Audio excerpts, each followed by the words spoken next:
my name is Christopher Amherst, and I've been a LARPer, it's getting close to about 20 years.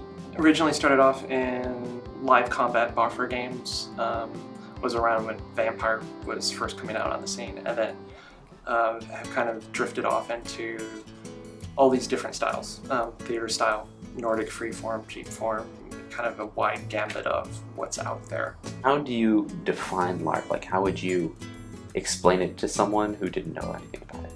Do you remember when you were a kid and played cops and robbers? That's really what LARP is at its basic in terms of play. You know, when we're 5, we pretend that we're a superhero and that our best friend is the villain that's seeking to take over the world, and you know, our goal is to stop him in some fashion, have our dramatic moment. And that to me is the most basic essence of what LARP is. That it's a chance for us to kind of return to childhood and make-believe a little bit. As an art form, it also evolves a little bit as we get older. LARP can in some ways act as a means for us to explore topics and have discussions that we may not feel we have the alibi for. That I might not feel comfortable or feel like I'm in a safe place to explore something that maybe I need to have a chance to or opportunity to look forward to. So it's just like when we were kids, it's a safe space. You know, in Cops and Robbers, we're trying to understand, you know, the order of the world. You know, when we're a superhero and a supervillain, we're trying to understand good and evil and some of these concepts that are very abstract that at 5 we don't know. But when we're 20, we think we have a good idea of. There's been a lot of discussion about whether live-action role-playing is a form of a game or an art form. I wanted to ask where you come down on that and why. I don't think one precludes the other. I know there's a lot of strong opinions on one side or the other.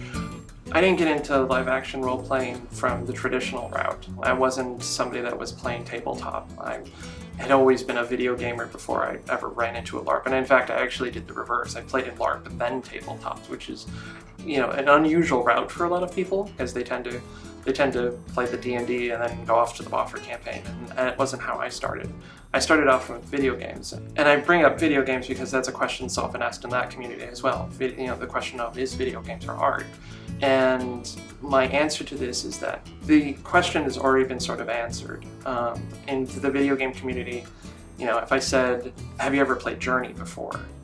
A game that is very much about a very abstract story about you walking through a desert with the only thing in the background being this large mountain that you go to. And your experiences in the game are very emotional and cathartic because you're oftentimes reflecting on your own journey in this process.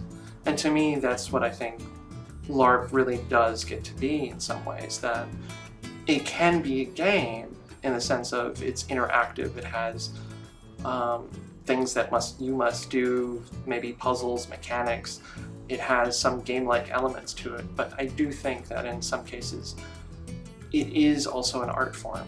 And it has a place and purpose to be an art form. That the purpose of art oftentimes is to challenge or confront.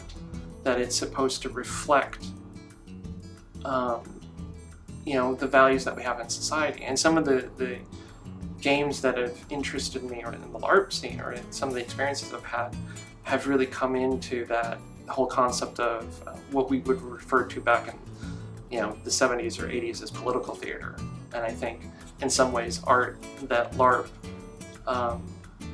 fits very cleanly into that mold in cases that it does fill a niche of, you know, something that's more, I'd almost describe it as political interactive theater. And at the same time, it can also be entertainment. No one says, and if you looked at Shakespeare, you know, Shakespeare in his day wasn't highbrow art. Shakespeare was catering to the masses. So it's nothing to be said about something that can be fun can't be art. And that it really depends on how serious you want to be or how whimsical you want to be on it. What do you think makes a good character? That's a tough question. And I say tough because I played in games that were very close to home, where I was playing a version of myself, or a version of myself from a particular time. And I played games where I was given a bunch of information of history and everything else. To me, what makes a good character or a great character is the ability to feel the fullness of the life that was lived.